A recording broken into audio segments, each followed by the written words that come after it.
The following program does not offer personal medical advice. Please consult your doctor before using any treatment or product we cover.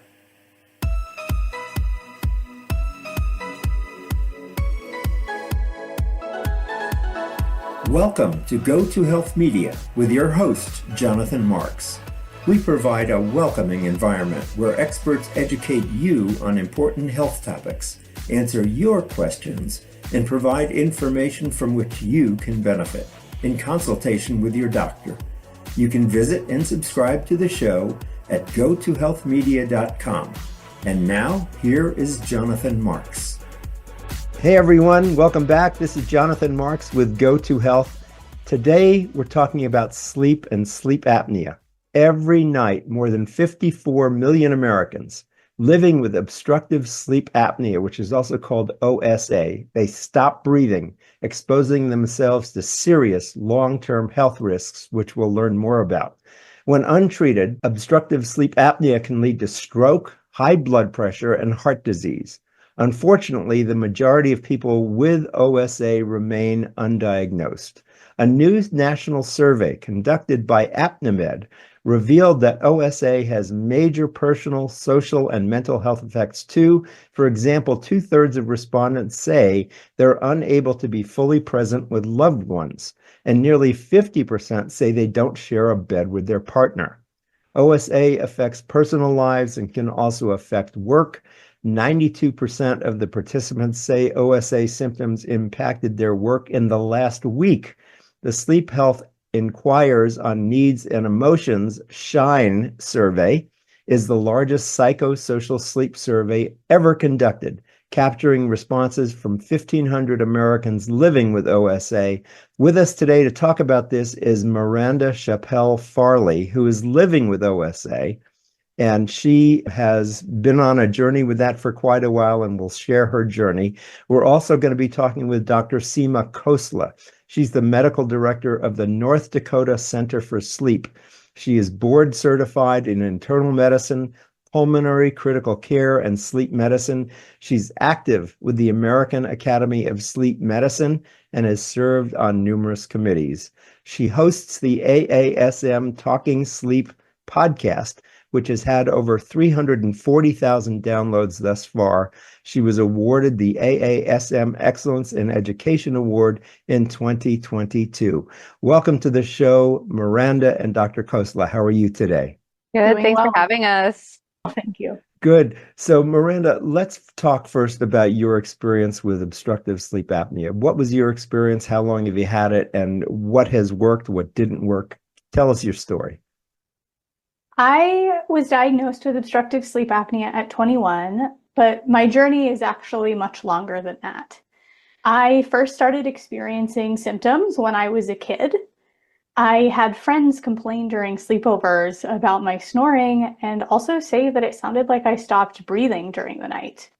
But I was young and I felt fine, so I didn't think anything of it. I had never told my parents and I never told my doctor. It wasn't until I got older in high school and college that I started to experience some of the other symptoms.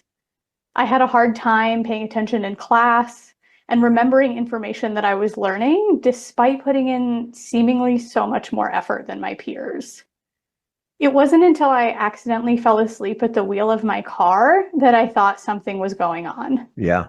Before that, I had thought that my sleepiness was just the result of the typical college experience, the result of balancing a double major, having social engagements, and I was actually a sleep research assistant in a sleep lab at the time. So I was also doing overnight sleep studies as a part of research. Oh my gosh.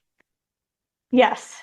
And actually, as part of that assistantship, I developed materials for high school students to come and learn about sleep. And that's where I first actually read about the symptoms of sleep apnea. I immediately recognized them in myself, and actually through that process is how I ended up pursuing a diagnosis. And then once you got the diagnosis, how long have you been diagnosed and what kind of treatments have you experienced? Have they been helpful?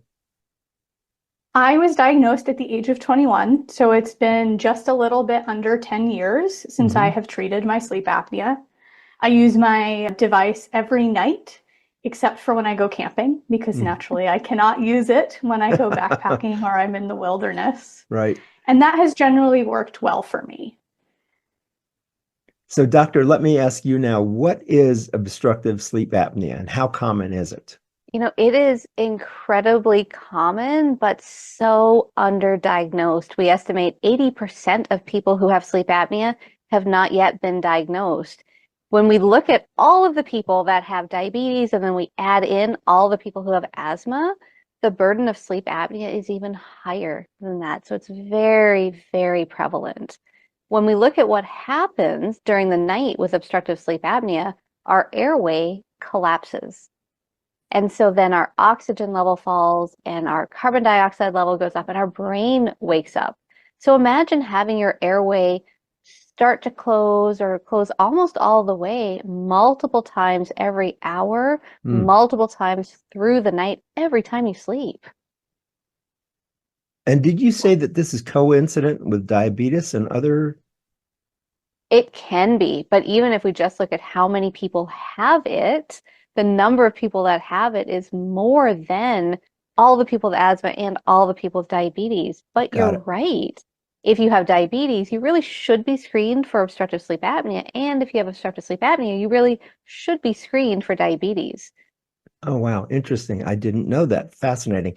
So if I have obstructive sleep apnea, I guess if I have a partner that my partner might tell me I'm snoring, when should I get checked out? So it's so funny. We joke about this that often the diagnosis isn't a mystery. It's some bed partner really encouraging their other bed partner to come in and, honey, you're snoring really loud, or you're choking, or you're gasping, or boy, you're a little bit crabby. Maybe there's something wrong with your sleep. Yes. And so they come in for a lot of reasons. We see it depending on the different type of person. So there was a lot of younger women that would have migraines in the morning. And the neurologist would send them in for a sleep study, and they were found to have obstructive sleep apnea.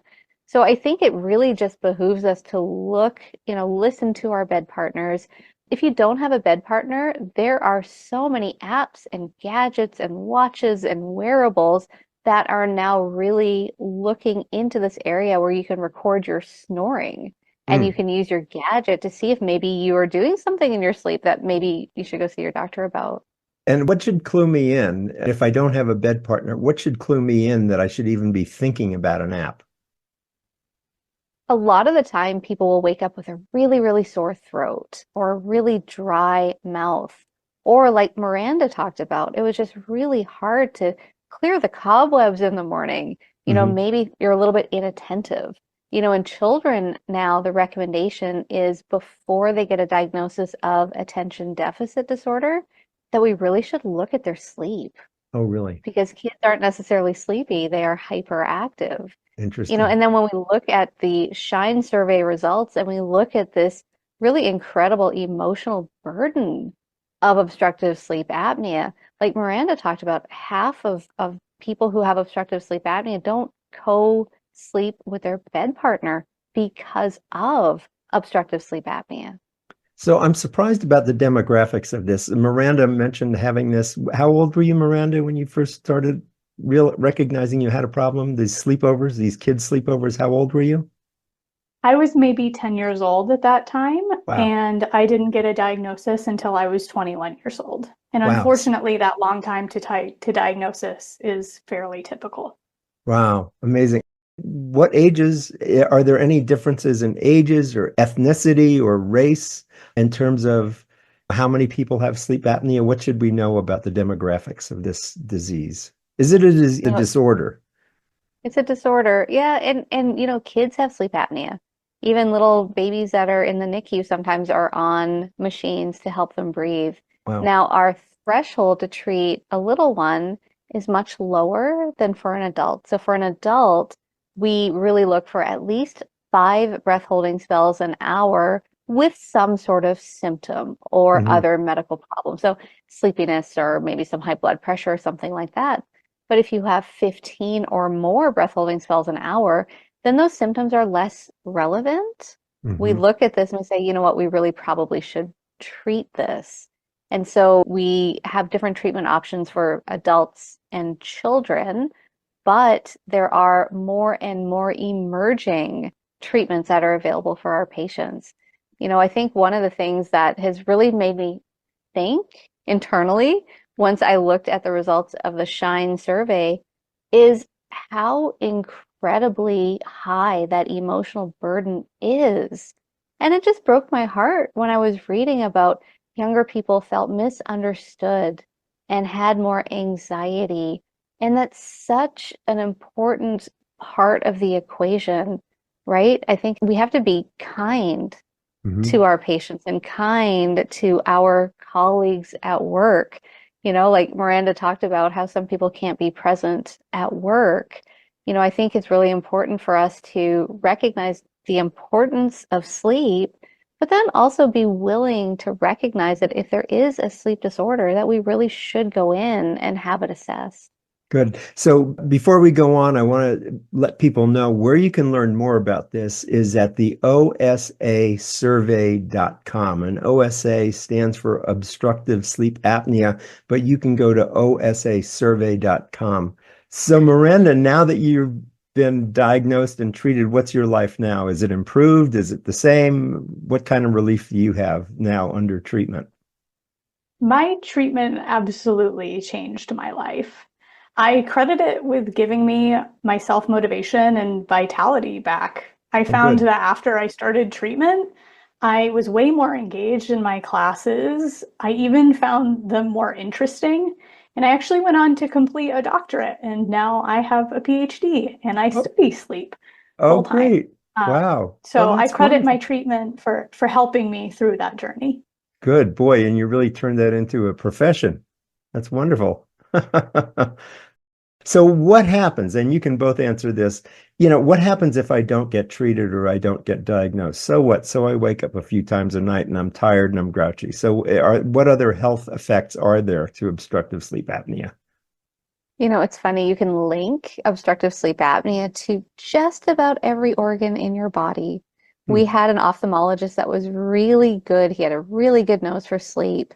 And he would look at people's eyes and then would send them over for a sleep study. And I have to tell you, every single one of his patients had sleep apnea. And so it really just depends on your lens and how you're looking at it, which is why it's so important to be collaborative in this field, right? To communicate with researchers like Miranda, who's doing all of this really important work, to have clinicians and researchers and industry and tech.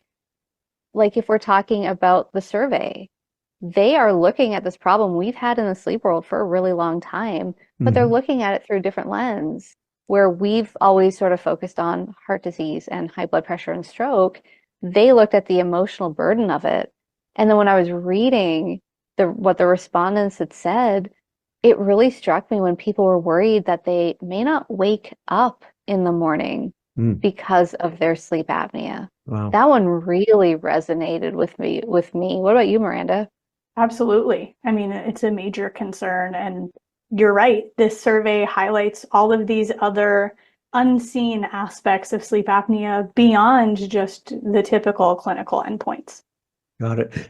So how can OSA or obstructive sleep apnea lead to stroke, high blood pressure, and heart disease? What's the connection? All I'm doing is losing a little sleep and stop breathing. So how does it lead to stroke, high blood pressure, and heart disease? Isn't it funny how casual we can be about stop breathing? Yeah. Yes. And so you're right. So then we look at it a little bit more. So when we stop breathing, our oxygen level falls, right? And we know that when you have low oxygen levels, you have all sorts of free radicals that are generated that sort of hang around the body. It creates all this inflammation. And we know that can be really hard on our vessels, and that can lead to plaque buildup and sort of put you at risk of stroke and heart attack and things like that.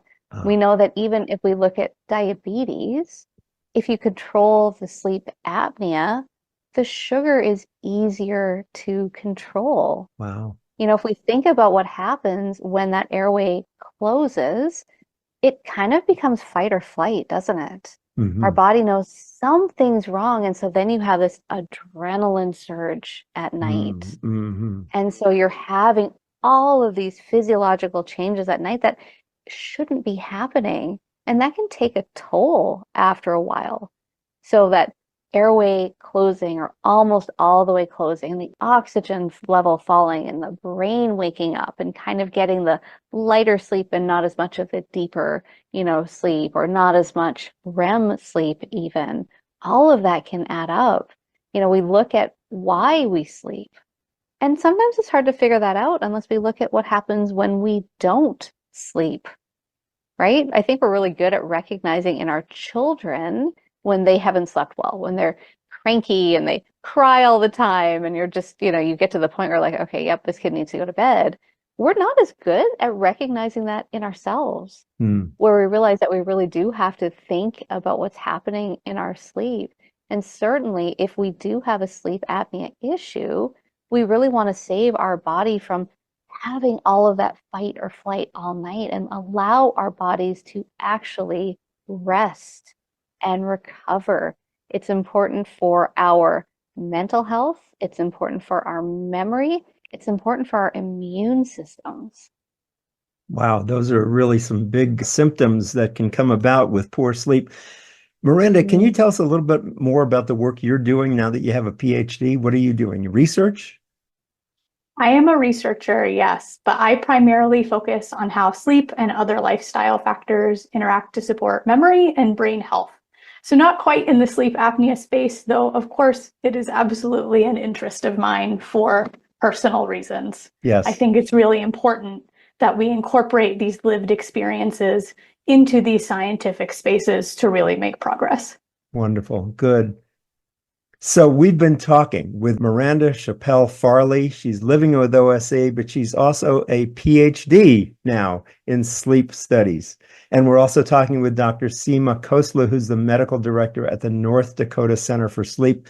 We've been talking about the importance and the criticalness of understanding if you have sleep apnea, and if you do, how many health effects it can have on your body, on your mind, and on your spirit. Thanks so much for being with us today to let us know about this important condition. It's a disorder. If you want to learn more, there's been this huge national survey you can read about again at osasurvey.com. Thanks so much for being with us today. Thanks for having us. Good. Thank you so much. My pleasure. And remember, everybody, as we always say at the end of every show, go to health. This has been Jonathan Marks. Take care. We'll see you again next time. Bye-bye.